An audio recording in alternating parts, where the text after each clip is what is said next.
he said, I want to resign from my organization, from Zydus. And so I asked that why, what is the matter? Is there something I can do for you? Then he said, no, I'm enjoying my work and I'm happy in the organization and I'm happy with my manager. But I got to know that a couple of my friends who was my batchmate, they have switched the job and now they are getting better pay than me.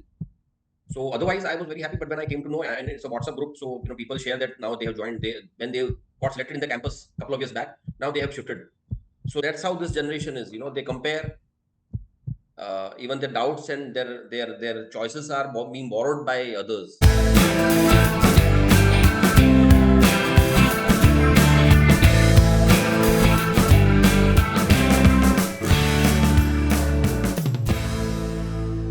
One of the most visible changes we are seeing today is the need for reskilling and upskilling the workforce. Because things have become obsolete, particularly post-pandemic, the rate of obsolescence of skills has become very high. And we need to stay in tune with changing technology, changing working culture, organizational expectations have changed from HR and learning and development. So I'd like to begin with Rishav and ask you if you could share some best practices where in the last few years you have tweaked your learning and development strategy to future-proof your organization.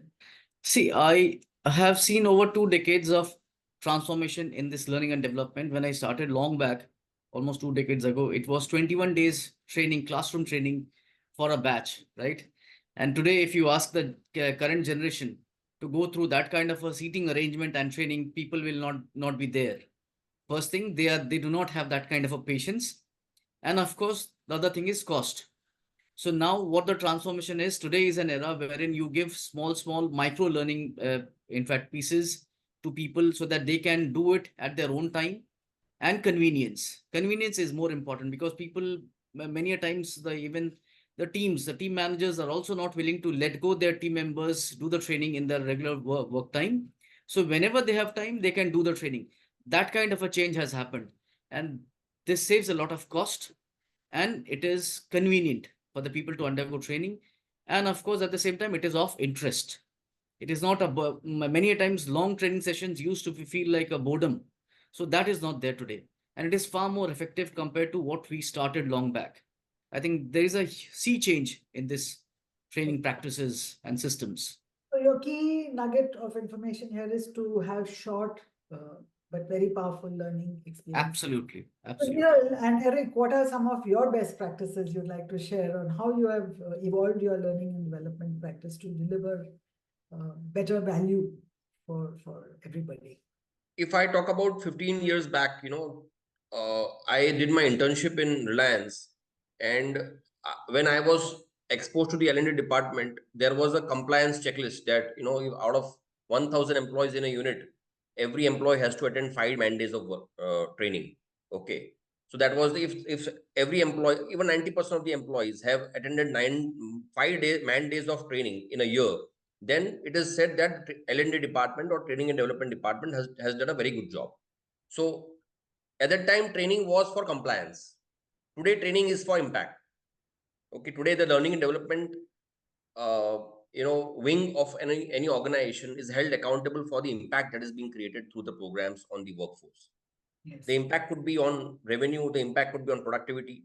So few things what I am associated with, or what kind of work in L&D as an organization Zydus does. See, we have programs.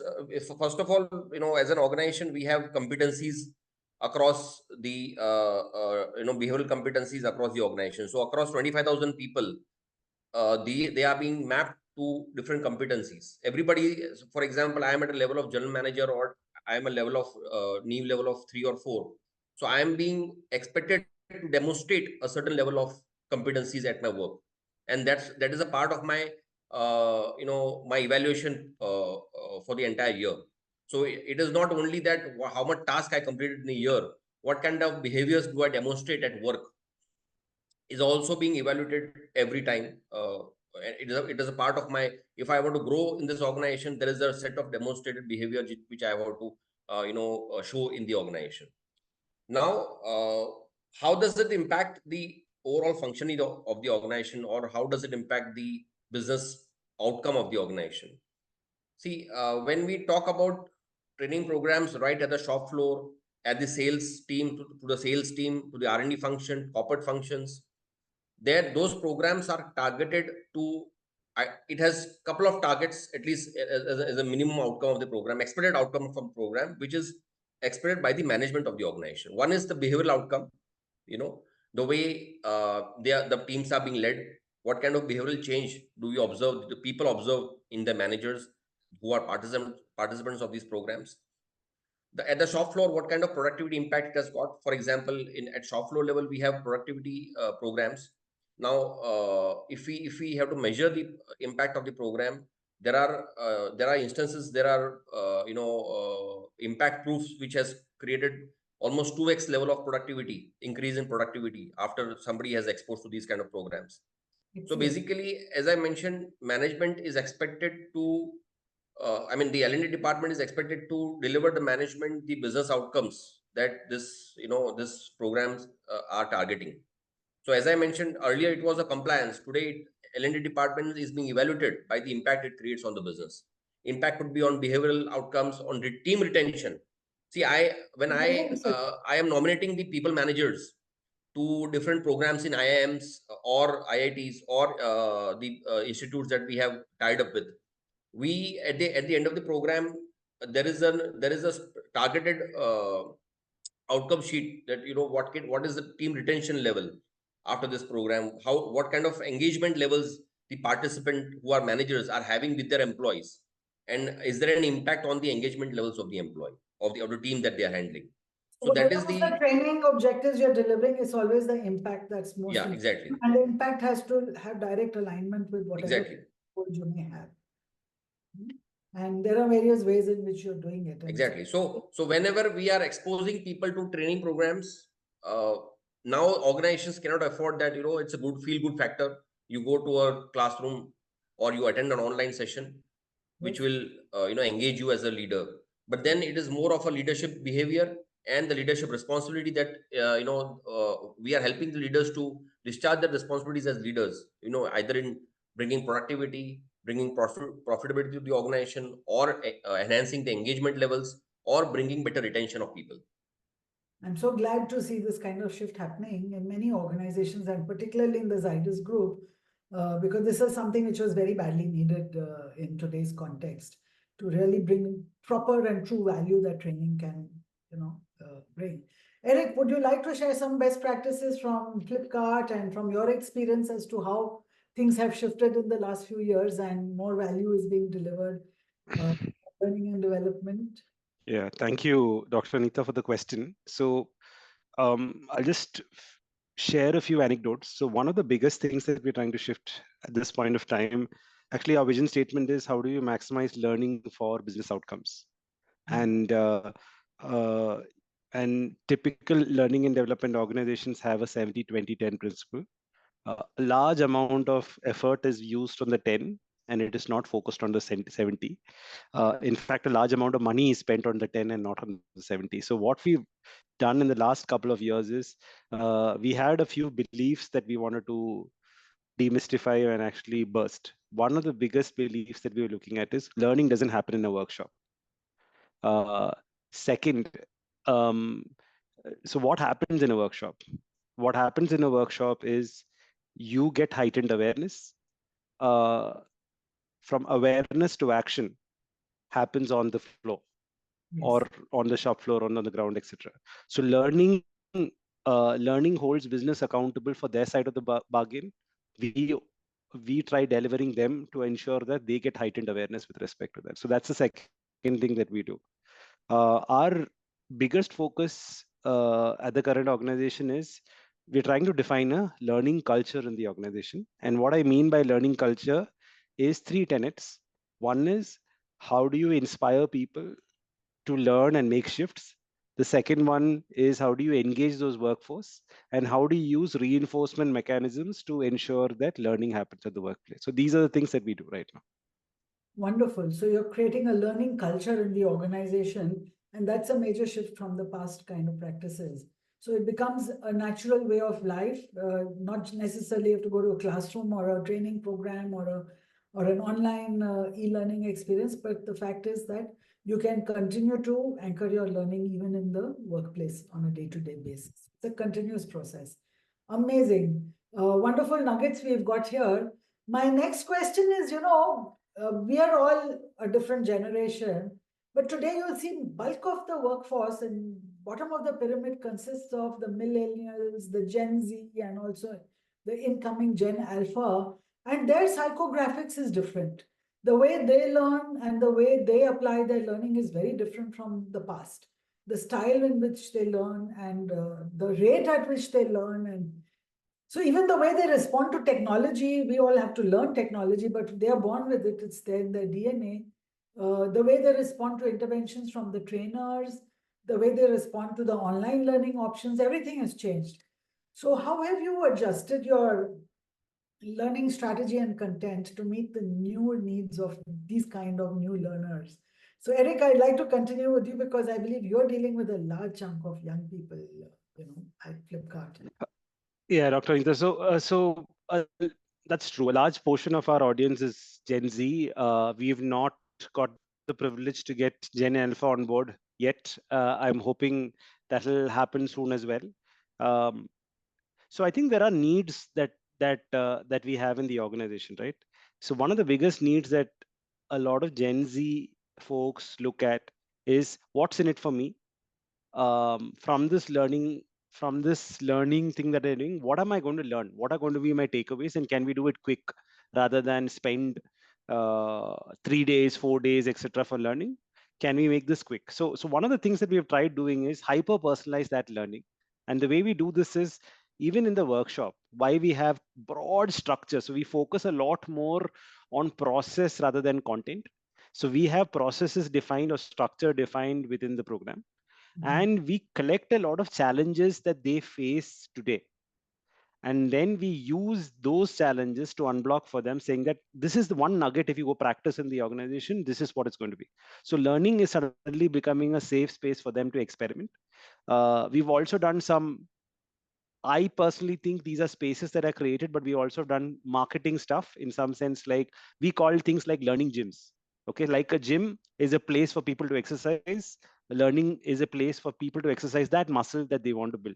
And it is intentional reflective spaces for people to apply and get certain things done. And then we're using technology for people to ask questions which they would never ask their manager, their friend, etc., and then get anecdotes or more personalized messages for them, so that they can go and apply just 2 days or 3 days later. And we call that concept called moments of time. So what that means is, 2 days before you apply you get practice a learning. On the day you practice the learning, and the next day you get an insight about your practice.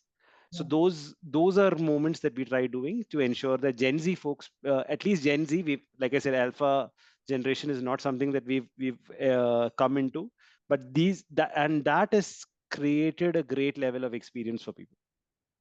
So in fact, I do believe the Gen Z and millennials are also more curious than the earlier generations, the baby boomers and others. So the curiosity is what needs to be, ignited more and more. So some of the things that you're talking about, moments in time, etc., would help to keep the curiosity of the youngsters alive. And rather than they get, into a workplace which they feel is monotonous and a job which they feel is a burden, to keep that curiosity and that initiative alive is wonderful. And some of the practices you're sharing is amazing.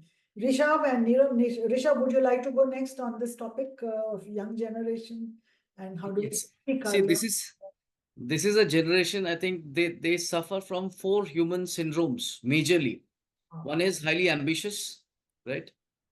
Second is highly uncertain emotions, and then anxiety and ego. These are the four tough emotions I think this generation goes through. And right, because of this, I think two skills are more important: human skills and professional skills for these people. Human skills are extremely important because ultimately it results to the mental health problems. And this generation is direct into communication. For example, if something has happened, they'll straight away go, why was I not promoted? Yep. Right? In say suppose just a 1 year time, they feel they have contributed a lot, and direct question is to the CHRO, and CHRO may not be even knowing the person, that young generation person? How would he know, or how would she know about this person, right? Before even introducing, they directly say, why I was not promoted by the manager. The manager is biased. So they need to be taught soft skills on that part, or human skills, how to communicate, right? First make a bridge of communication, and then put the point, or rather find a way how they can be developed into a next level, or how they can go into next level. That kind of basic skills, I think these are more important, and that is where we focus a lot of blend of human skills and professional skills we encourage. And it is not by choice that whosoever that you have to come, or exactly we choose who has to come. There's a choice given to people who wants to attend, and there's a explanation that if you attend this, you get this out of it. And that is where the clarity comes into picture, and people feel encouraged. For example, recently there was a major, in fact, lineup for AI, artificial intelligence training, 3-hour session we did, right? People were highly enthusiastic, and it was such a wonderful session that I did not know many things, and I was encouraged to do. And today, chat GPT and all these things, making PPTs, I have never been a great PPT maker, but that session was really insightful. So that is how we keep the excitement alive in training. Learning continues even at this age. So yes, we all need to learn, and it's very interesting how you've put a real nutshell of 4 elements of the Gen Z, that the young generation, that is ambitious, anxiety, ego, and which was the 4th one? Uncertainty. Uncertainty. And these are the Behavior can hallmarks be of the uncertain, young highly generation. uncertain people. Yes, so these are the hallmarks of the new generation. And it's good to know that you're catering to their individual needs and their individual learning needs by moderating your training input. So it's not the same old stuff that's put in there. So Niral, what do you do for managing learning and development for the Gen Z and the young folks that are coming in? See, this generation of Gen Z and the millennials, they are driven by comparisons. Yeah. Okay, I remember a couple of months back, I was approached by one of the management trainees whom we hired from Nipur couple of years back, and now he's an assistant manager. So he said, "I want to resign from my organization, from Zydus." And so I asked that why, what is the matter? Is there something I can do for you? Then he said, "No, I'm enjoying my work, and I'm happy in the organization, and I'm happy with my manager." But I got to know that a couple of my friends who was my batchmate, they have switched the job, and now they are getting better pay than me. So otherwise, I was very happy. But when I came to know, and it's a WhatsApp group, so people share that now they have joined. When they got selected in the campus a couple of years back, now they have shifted. So the choices or the doubts that they are being borrowed by others. Yes. Okay. So generally, so that's how this generation is. They compare. Even the doubts and their choices are being borrowed by others. Yes. So that is when we talk of upskilling this generation, we have to also see, as Rishabh rightly mentioned, there was a day when 21 days and 25 days of training program was now this. So there are two aspects. One is current generation may not be able to attend this lengthy programs, and in two ways. One is themselves, they are not very much willing, and secondly, they are a part of a large team, and when we expose them to these programs, take them off duty, it also the managers also have a concern on these kind of initiatives. So now, to upskill the Gen Z and the millennials, the training time that we take, it is more of a kind of there is a key takeaways, which has to be inculcated, and there is always a ratio of time versus benefit. Time spent outside the work and in training versus the benefit being reaped by this kind of programs and initiatives. So it is always capsule based. It is always the programs that we have online, Xylent platform, anytime learning, ATL platforms, LMS platforms. So so now the L&D and Gen Z are being evaluated with the kind of time they spend on these trainings versus the benefit that they can reap. So this ratio has to go up. The benefit ratio has to go up. on the time being spent on these training programs. So it's online, it could be offline, anywhere. But ultimately, so training is also work, So this generation has to understand that, and the less of comparisons, the better learning it happens, the better journey you take, the better growth that you can feel. Wonderful. So I do believe the next question is already answered by most of us, that there is a lot of value-driven learning and development activity these days. But I just want to say the last few years, there's a term that has come into the learning and development practice, and that is called return on investment, ROI. And there are formulas, and there's debate, and there's discussion, but there's a qualitative ROI which measures exact monetary terms. And there's a qualitative also and a quantitative also, which looks at the value that we have delivered and measures that in some way. So what is your very, very brief nutshell? We don't have much time, but very brief nutshell. What is your experience on assessing the evaluation and the measurement of the evaluation of the impact of learning and return on investment? So see, in a very competitive, currently any industry that you take, they are all running through a tough competition. Now, in this kind of scenario, L&D can play a role when they can give the talent a competitive edge through their interventions. So when I say, like for example, if I talk about Zydus, if I talk about Larsen Toubro, there are programs of skill development where people are being exposed. There is a capsule for 2 to 3 months, and there is a before and after effect being measured for this kind of programs. As I mentioned, the impact could be on productivity. For the people managers, the impact could be on engagement levels of the teams, which we run through every year. We run a survey on best places to work. There is an engagement survey. There's a trust survey. There is a retention, attrition and retention numbers that we have with the head of the departments and the HR department. So there are some key indices which indicates the success of the program, and see, today management is giving a lot of focus on the ROIs. The reason being, on a very thin EBITDA and PAT, companies giving liberty to the HR department and L&D department to run programs. Now, as the head of the function, as the head of the learning and development teams, it is our responsibility to give back to the company what company has given, maybe 2x, 3x in terms of productivity, or in terms of the profitability of the organization, which has an impact on the EBITDA. So while management is magnanimous enough to fund these L&D programs, a smart L&D team, a very robust L&D team, will also measure their indices on the kind of return that it gives back to the management. So it's also magnanimity of management, and it's our duty and responsibility to make sure we get the best value for the buck that we spend. Yes, Rishav and Eric. Rishav, yes, you look at the answer. I would very simply say, when your employees talk about your organization, good things, that says the culture of the organization.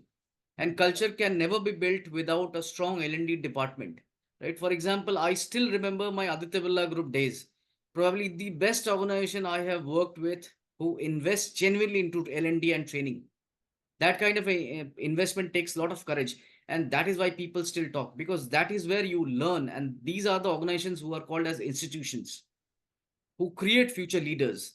That is why it is important. Somewhere within you will talk about it. And there are organizations who never invest in L&D, right? They are just companies, I would simply say. They come and go. People just stay there for some time and they make money and move out.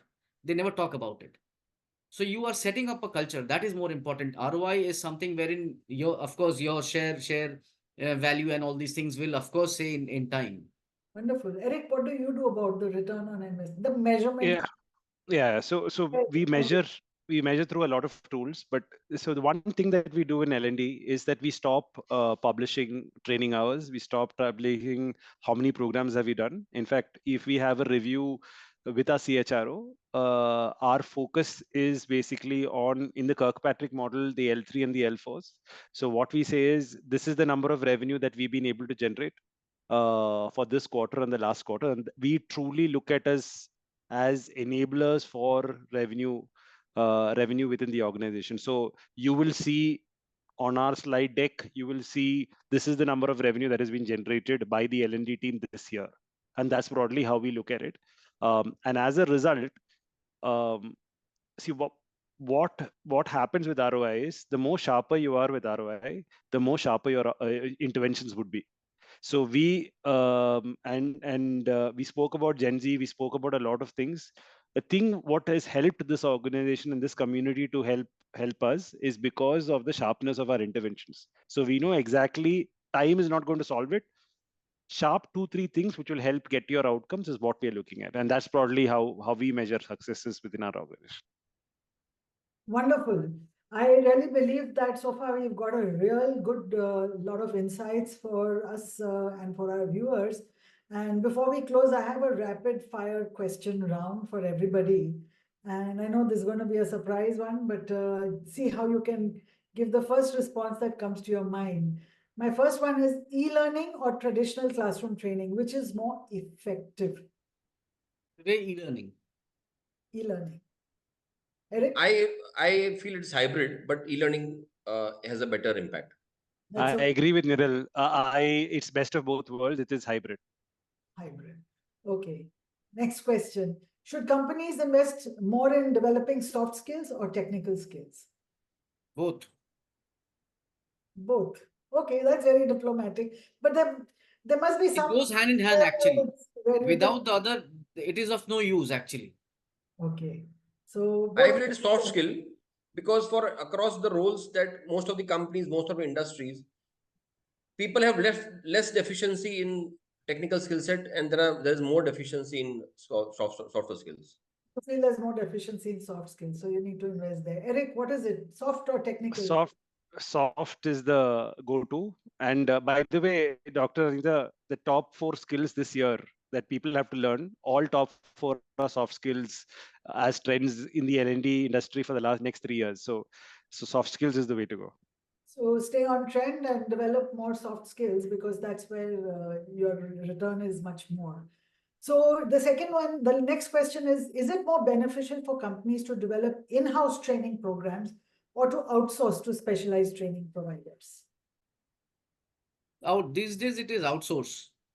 Outsource. To build such capability, you need to invest a lot, which organizations, I think, will not be able to do it.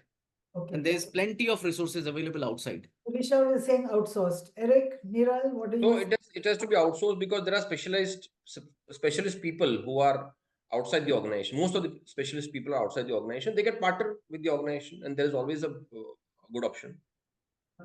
Eric? I have insourced all my learning, very few vendors outside. And the reason for that is very simple. A lot of context that the organization has doesn't get lost, but for specific specialized skills.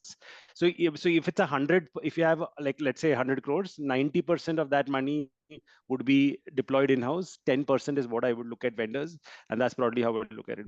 Most effective way of doing it. Great. We have diversity on our panel as well. 2 people said outsource the specialized and 1 company says in-source. Wonderful. Do games in learning and development programs improve engagement and learning development outcomes, or do they not? Absolutely. They get caught with the game and forget the learning. No. In fact, I remember one of a psychometric assessment that was fantastic output. And people engage more with this kind of a thing still. The child within people are there. For gamification. Niral?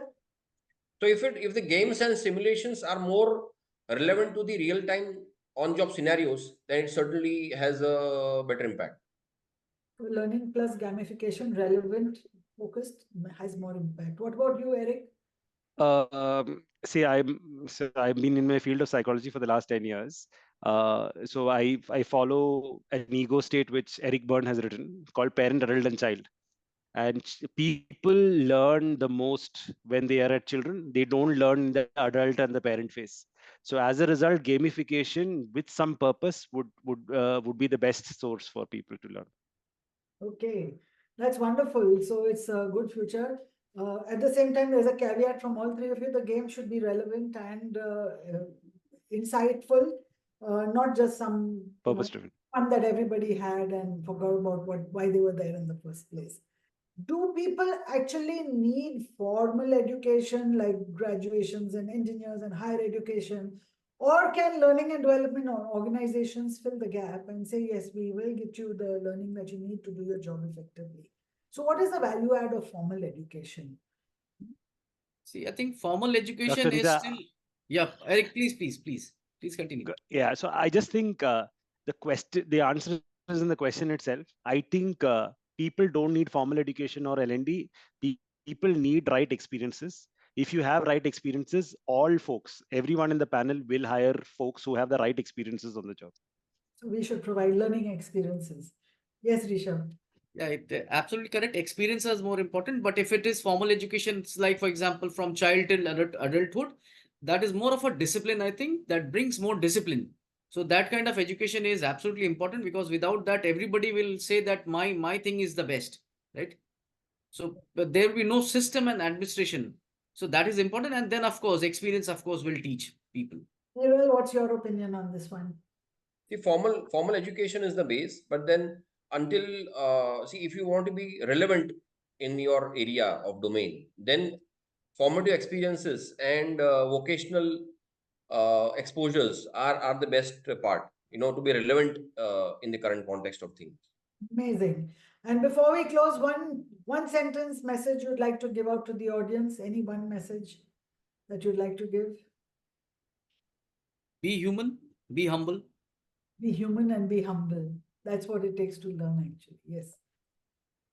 I think my message to people, or especially the Gen Z and the people whom we spoke about, I think we be original.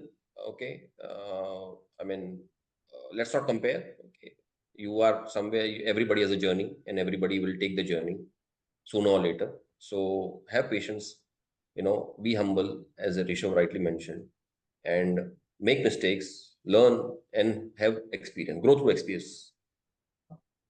Eric, your Um, message to the just I think invest in your own learning. That's how you will grow. There's no other way, and there's no stop to learning at any generation. Wonderful. And I would love to close this with my own statement to the audience out there, and that is stay curious and keep learning. Make mistakes if you have to, but stay curious, keep the faith. Thank you. Thank you. Nice. A Thanks very a lot. warm word of thanks to everybody on behalf of Competitors View. And I do believe that what we have captured here today will really be of great value to the viewers.